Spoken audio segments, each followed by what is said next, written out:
Agora pasou xa, e non hai paragüeiro que o arranxe.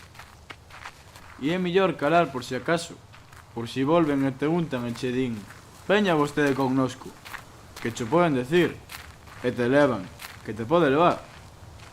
E meten talí naquil cuartiño e pregúntanche: onde estaba vostede o sábado ás 2 da mañá? Eso por che preguntar algo. E ti non sabes que dicir.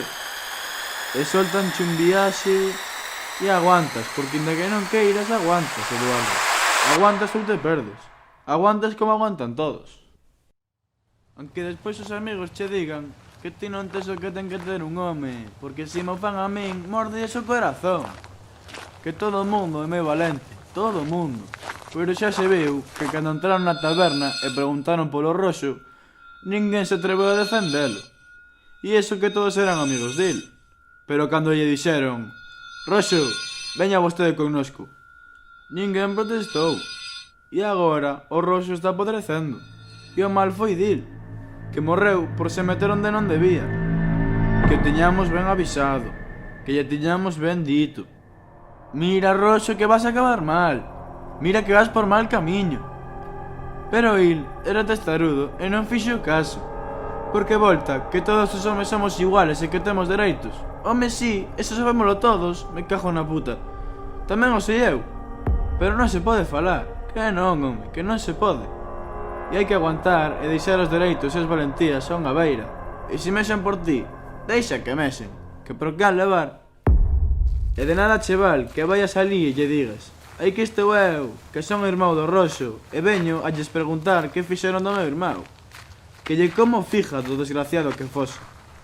Que non che val de nada, e vanche decir que eles non saben, que alá o xuez, e o mellor cóllente.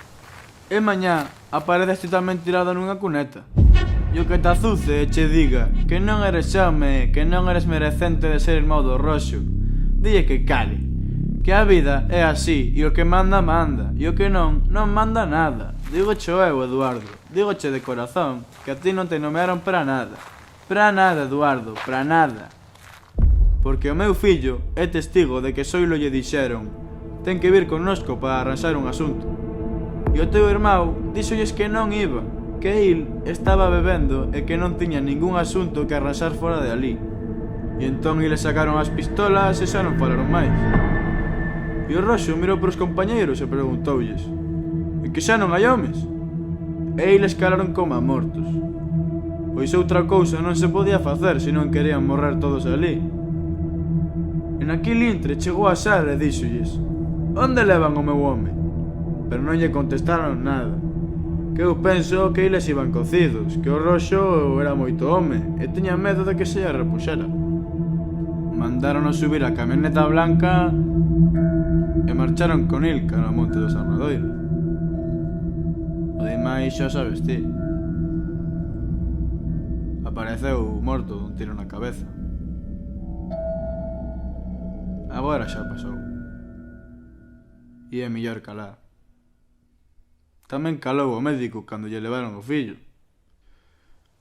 Sonche cousas da vida e dos homes, que somos lobos uns pros outros. Coma lobos, Eduardo. Digo cho eu, coma lobos.